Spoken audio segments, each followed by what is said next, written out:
Hey, it's Kevin DeWitt here. Welcome to another plugin knowledge session. In this session, we're going to check out a plugin called Capitol Chambers by UAD.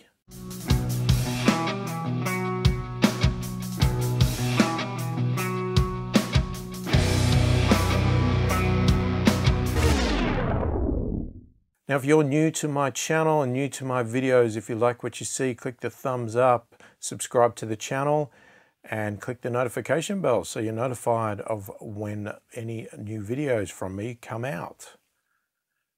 So Capitol Chambers from UAD. If you're a UAD user, then you have access to this plugin. Now you can demo it instantly because of the UAD setup. Now, obviously, if you're not a UAD owner, then this plugin is not something you're going to be able to demo, because UAD plugins require the hardware, which has the DSP or CPUs, whatever you prefer to term them as, to run these plugins, and you need that to do it. But I'm assuming if you've clicked on this, you probably are a UAD owner and you use their plugins and want to check out this new one.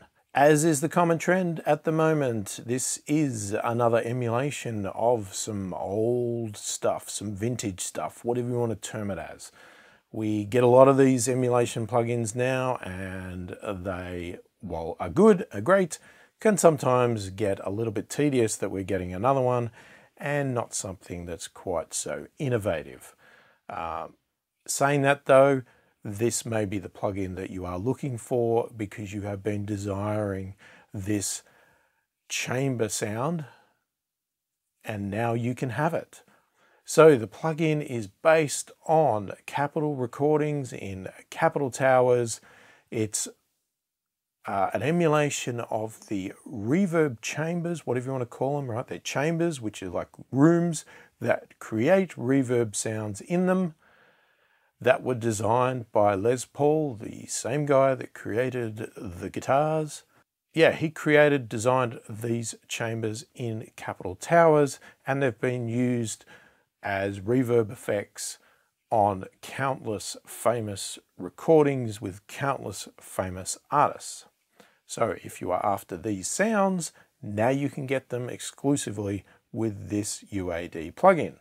So to give you a background on chamber reverbs, they are a reverb that is generated in a room that they call a chamber, that is designed with particular shapes, particular surfaces on the walls, the floors, the roofs, etc., and the size, to give a particular sound that they're after. They put loudspeakers in those rooms in a certain place, again to give the right sound, and they put microphones in there. So when an artist is recording their vocals, or it could be done after the fact, after they've already recorded and they just want to play the recording back, it can be done multiple ways. Either way, they're playing those vocals or those instruments out of those loudspeakers into that chamber room, and they are then recording the sound in the room back through the microphones, back onto another track or another two tracks if you want stereo, to create this reverb sound, because you are basically taking a very echoey chamber room, as they describe it, and recording that, your instrument or vocals in that room, back. And then you blend that with your original vocals, which are very dry, or original instrument, and create that sound that you're after. So in this plugin, UAD have gone out and emulated, I guess they've analyzed the rooms, and they've picked 4 of the rooms in the Capitol Towers that I'm assuming they liked, thought were the best, or were the most unique compared to each other, or the most used on famous recordings, I don't know. But they've taken 4 and emulated them into this plugin. Now on top of that, you potentially have a little bit more control than maybe what they do in the real world, in the fact that you can also alternate between various different speakers in each of those 4 rooms and various different mics in each of those rooms. And you can also adjust the position of those mics, whether they're close to the speakers or midway or far away, which is going to all adjust the sound and the quality and whatever else texture of those chamber reverbs. So that's enough talking about it. Let's just get into it and have a play with it, have a listen, and I'll show you how to use the plugin and you can see what you think about it. All right, so we've got a song open here and I've placed the UAD Capitol Chambers plugin on to an effects channel here called Vauxhall, and I'm sending a bit to the from the vocal track here. Now we can adjust that as we go. Here's what the plugin looks like by default as I just opened it up straight away, and it's on a stereo instance, so we could put it on a mono track as well if we wanted to. We can also place it directly onto the vocal track there and then just adjust our amount of reverb using the mix control, or we can do it the way I've done it here where I've put it on a separate effects channel. We can have it set to fully wet and then send how much we want to it to get the effect. Okay, so first thing to note about this, they call out in the manual that this is they're referring to it as a hybrid technology reverb. Okay, generally you've got a couple of types. You've got a sort of a convolution type, which uses things like impulse responses, things like that to simulate a real environment. They're very demanding on your system, but they're supposed to be also the most realistic you can get. Then there's also some more, I guess, made up style that are digitally created in the software or wherever, and they don't necessarily reflect real world. They try to simulate what people might like to think the real world sounds like. UAD are calling this out as a hybrid because they're saying it takes both a combination of impulse responses used to create sort of a convolution reverb, but also mixes that in with DSP techniques to create the sound that they want. Now, I'm not a plugin designer, I'm not a reverb designer, so that's a bit sort of over the top of my head, but I thought I'd just explain that from that point of view. If you understand those two concepts, the main point is how do we actually use it and what does it do?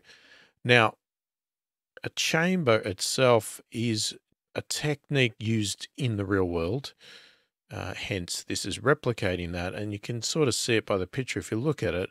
What they would do is they would have specially designed rooms which would have, say, hard surfaces or things like that. They were very reverberant, and they would put loudspeakers in there and they would put microphones in there. So as the person sang in the studio, the audio from their singing would be played out of the loudspeakers into the chamber.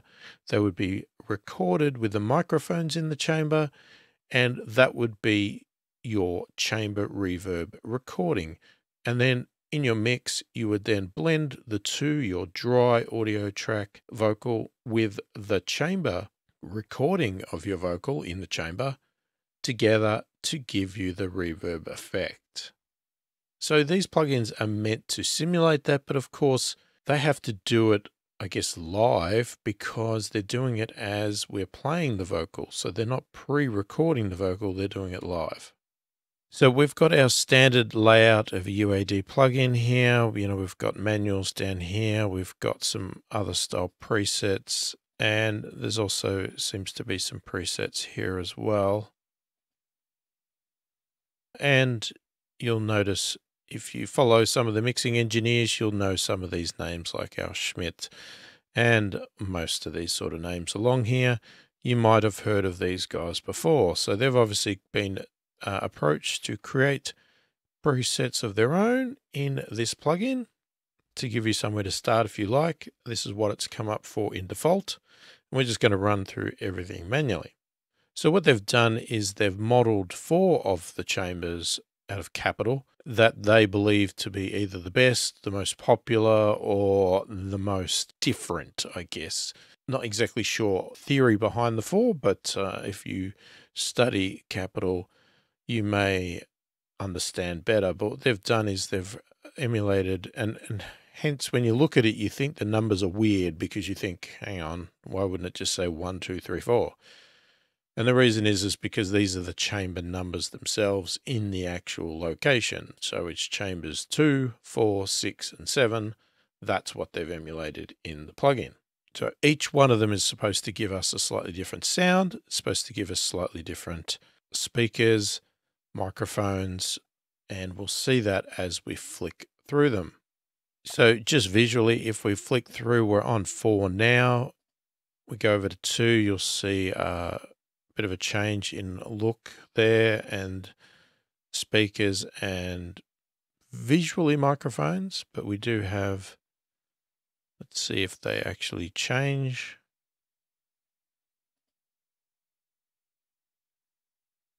Seems to be the same, even though they visually look different. Definitely the speakers and the room are changing. The placement of the microphones is changing between each one there. Okay, so regardless of which chamber we pick, we can switch between 4 different microphones, as you can see shown here. So we have an All-Tech 21D, which they refer to as a small diaphragm omnidirectional tube condenser microphone.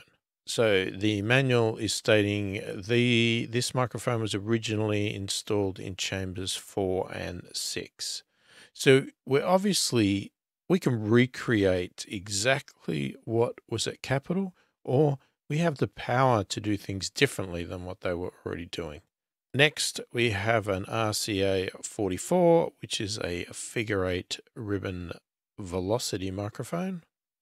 We then have the Shure SM80, which again is a small diaphragm omnidirectional condenser microphone, not a tube this time. And then we have the Sony C37A, which is a medium diaphragmed tube condenser microphone in a cardioid mode.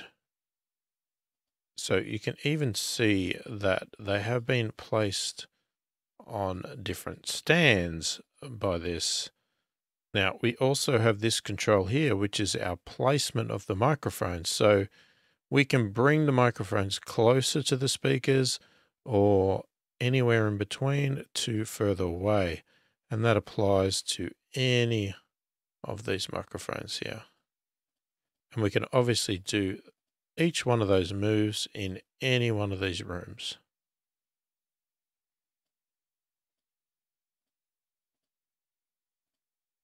All right, so in the manual, they give a description of the speakers that are used in each room, so I'll just read them out. But obviously, if you try this plugin out yourself, just go through the manual, all the details are there.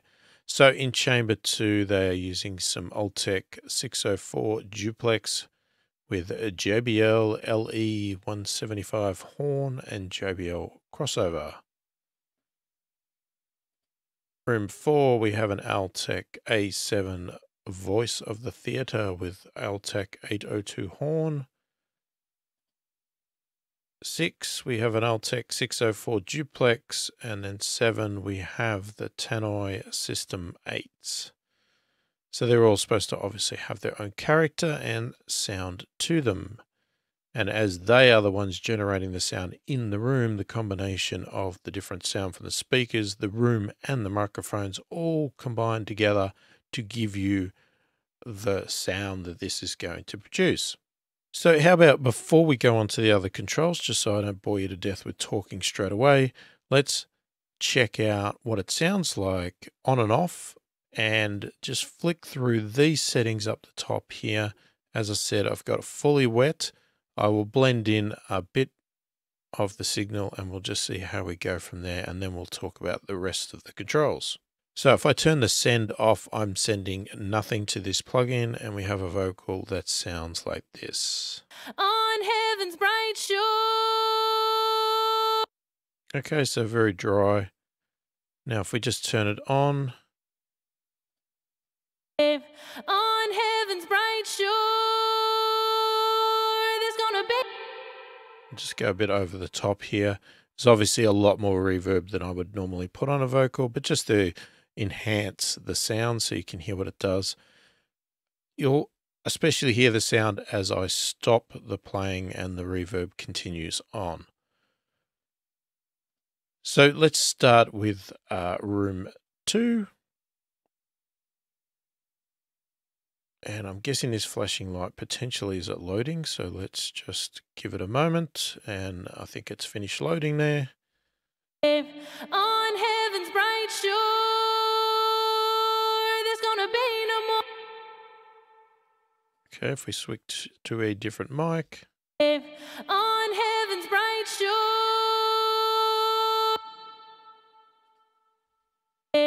on heaven's bright shore, on heaven's bright shore, there's gonna be no more dying, not one little grave.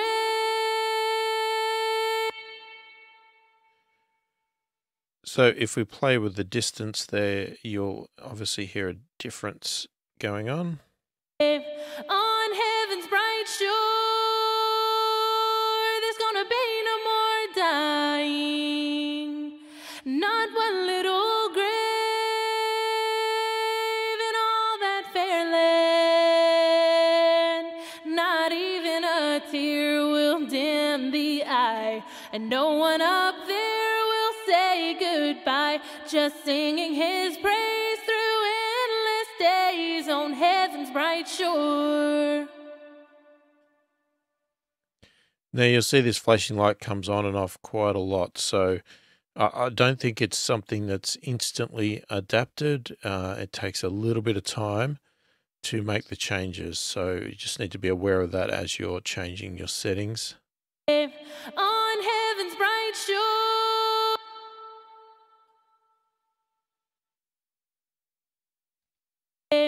on heaven's bright shore.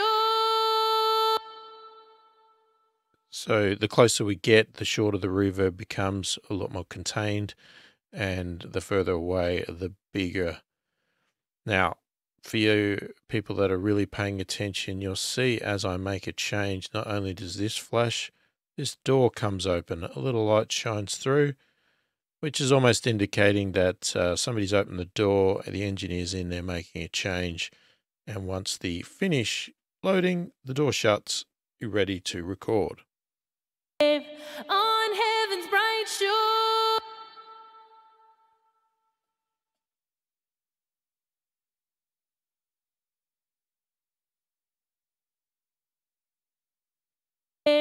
on heaven's bright shore,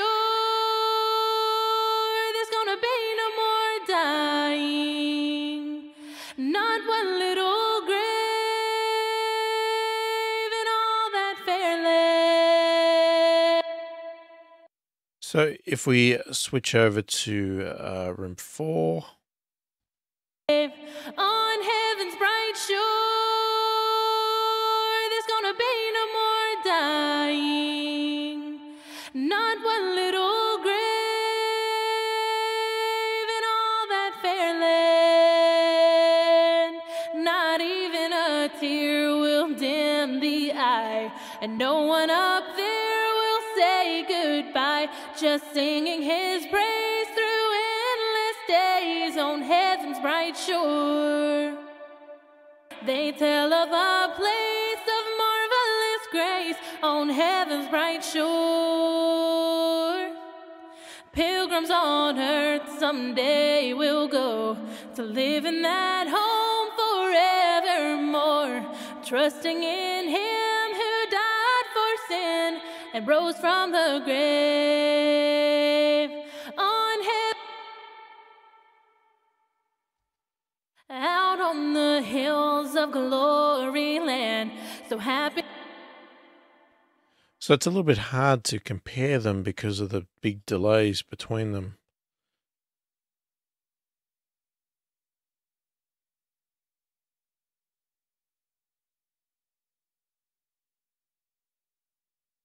Out on the hills of glory land, so happy and free at God's. Okay, that seems to have quite a lot of echo to that one. Out on the. Got to remember to not play the audio when it's loading, because that doesn't really help anybody. Out on the hills of glory land, so happy and free at God's right hand. They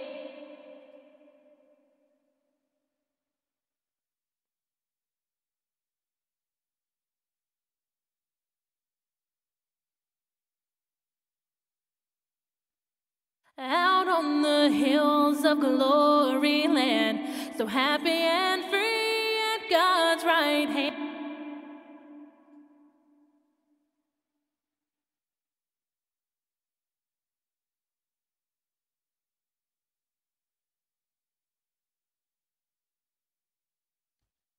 Out on the hills of glory land, so happy and free. So as I said, it's hard to compare because of the big delays between, because your brain is forgetting what the original sound was from the previous ones.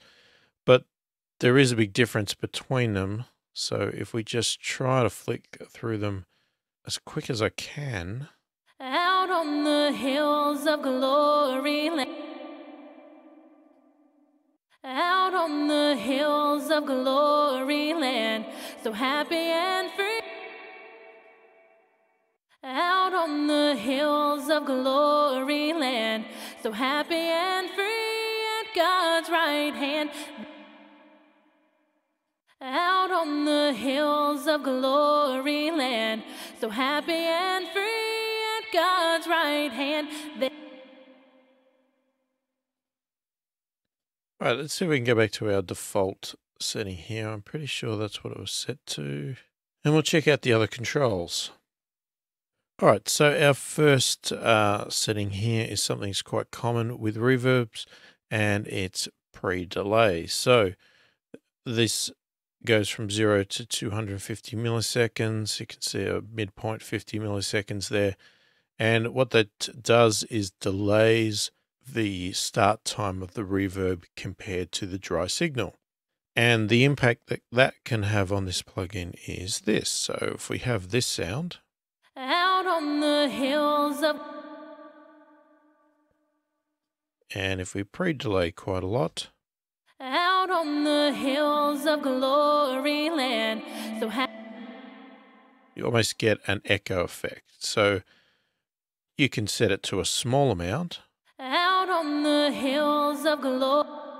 And the advantage of that is because you delay the reverb a tiny bit, as long as you don't do it too far that it starts to become like an echo, unless you deliberately want that, it can get the reverb a little bit out of the way of your vocal and not muddy it up so much at the start. So you can get a nice big reverb, but still keep your vocals clear by just delaying the start of that reverb just slightly away from your main vocal, so the main vocal gets presented to you quite clear, and then the reverb kicks in.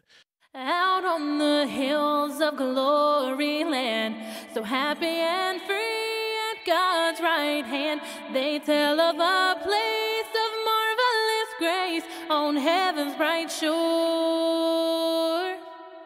Pilgrim. Now it also does affect the quality of the reverb in the fact of how big you think the room sounds, that sort of thing, because the amount of delay present there. We have a power button so we can turn the plugin on and off. Now you would have noticed with the pre-delay here, just going back a step, that it does not have any impact on the recalculation.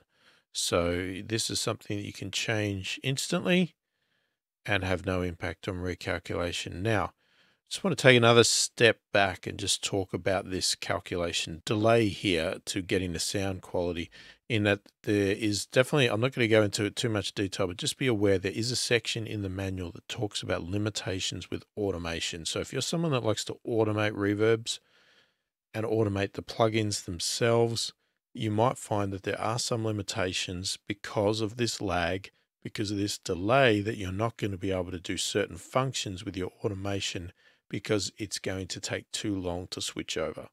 So if that's something you do, obviously make sure you read the manual, because there is a section on that, which, as I said, I'm not going to go into because it depends on what your needs are. I don't generally go and automate things like reverbs.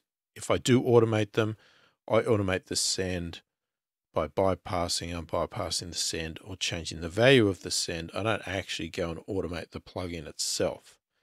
If I need a reverb with a different setting, I will generally have a different reverb plugin or another instance of it, or I will have another FX channel with another instance of the plugin with different settings on it and just turn them on and off through the mix.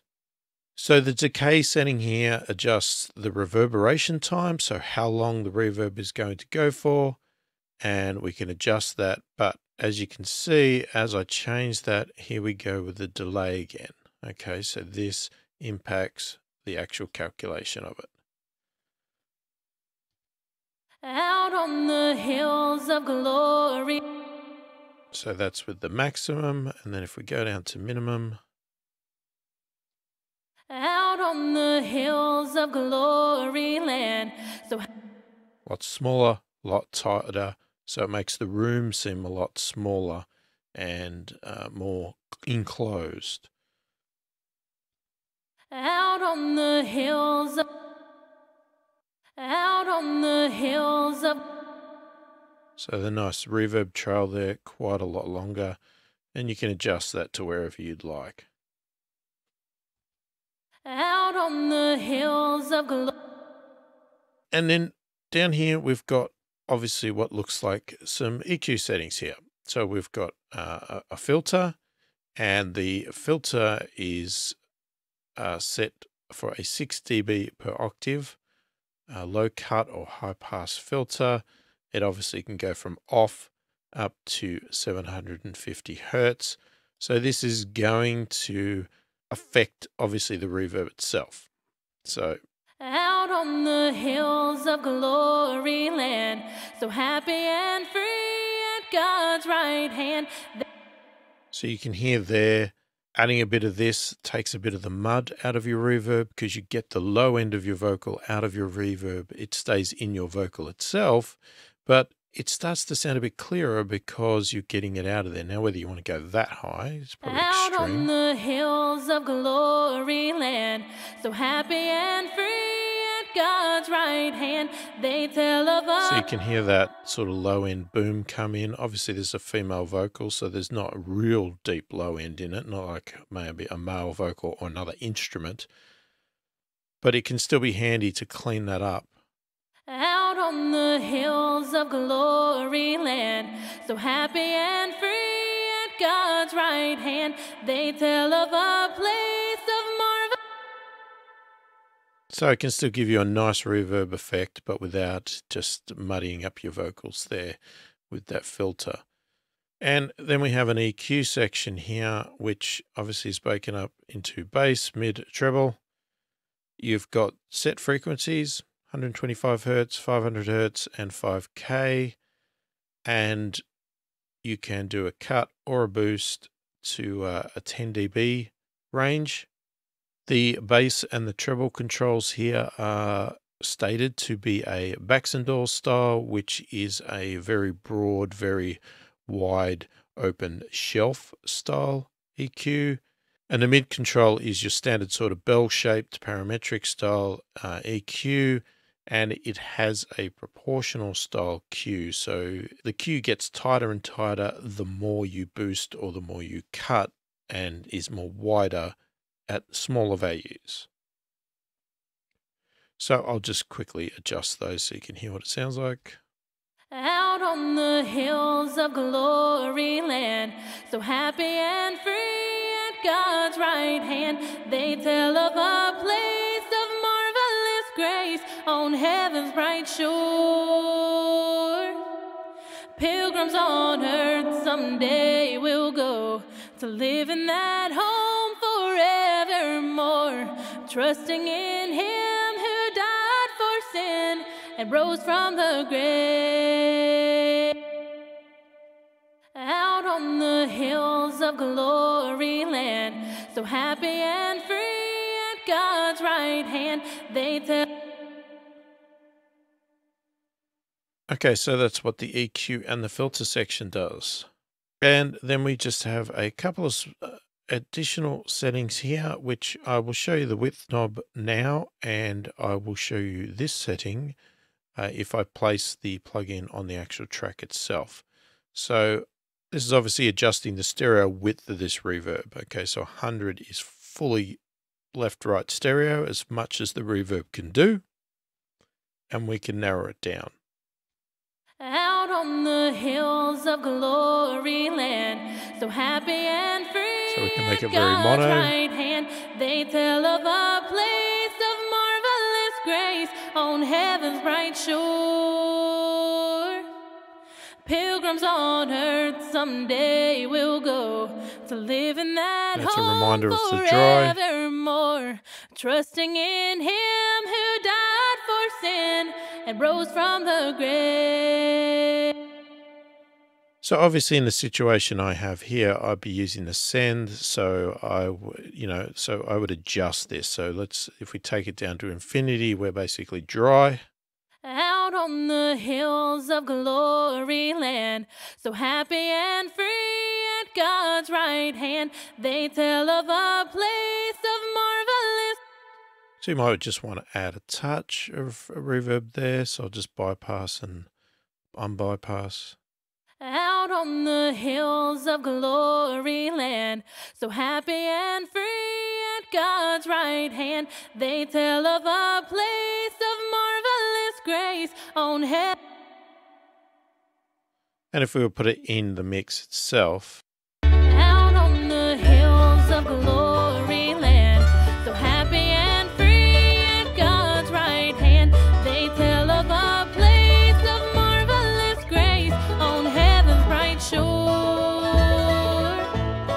Pilgrims on earth someday will go to live in that home forevermore, trusting in Him who died for sin and rose from the grave.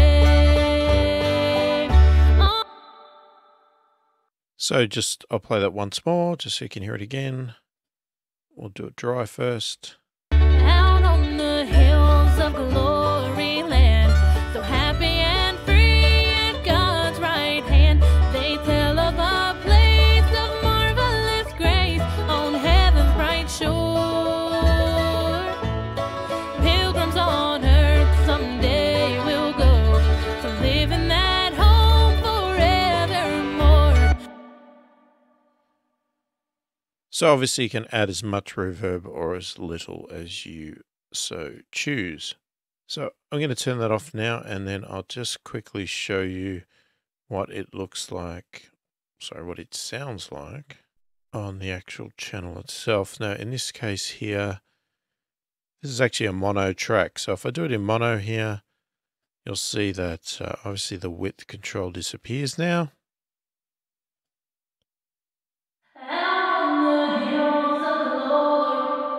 Okay, so that's fully wet. Now if we take the fully wet off, we can now use our mix control. Obviously we've got access to everything else as well. Out on the hills of glory land, so Dry. happy and free at God's right hand, they tell of a place of marvelous grace on heaven's bright shore. Pilgrims on earth someday will go to live in that home forevermore, trusting in Him who died for sin and rose from the grave on heaven's bright shore.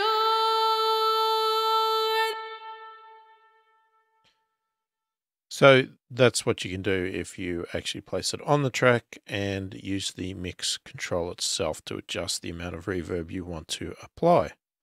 So there you go. There is the Capitol Chambers by UAD, a chamber reverb plugin, and let me know what you think about it in the comments. Love to hear your opinions. Is it something you're going to try out? Do you already have it? Do you like it? What do you think about it? How do you use it in your mixes and your songs? Let me know. I would love to get your opinions on it. If there's something I missed or some technique that you love using it on, let me know in the comments, because I like to learn from you guys as well. It's an easy interface, easy to use, but obviously you can get lots of different textures and lots of different styles, and obviously you can overdo it like any other reverb if you so choose to, or you can be nice and subtle with it. Now, Does the plugin sound like the real places? I will never know. I have to trust UAD on this because I'm not likely to be going to any of those recording facility, and I'm unlikely to hear those chambers in the real world. So we just have to trust, or I have to trust, that the plugin is doing accurately. But to be honest with you, I'm the sort of person that doesn't necessarily care whether they're accurate. I only care if it sounds good to me. If it's accurate and it sounds horrible, then I'm not going to like the plugin. If it sounds great and it's accurate or not accurate, still sounds great to me. So I don't personally care. I care more about what it sounds and how I'm going to use it in my mix than the how authentic is this plugin compared to the real world. You might have a different opinion of that, and I'd love to hear your opinion on that in the comments if you do have one. But other than that, hopefully this video has been helpful. If you like the video, click the thumbs up, subscribe to the channel, click the notification bell to be notified of all my new videos as they come out. I thank you for watching, and I will catch you in the next video.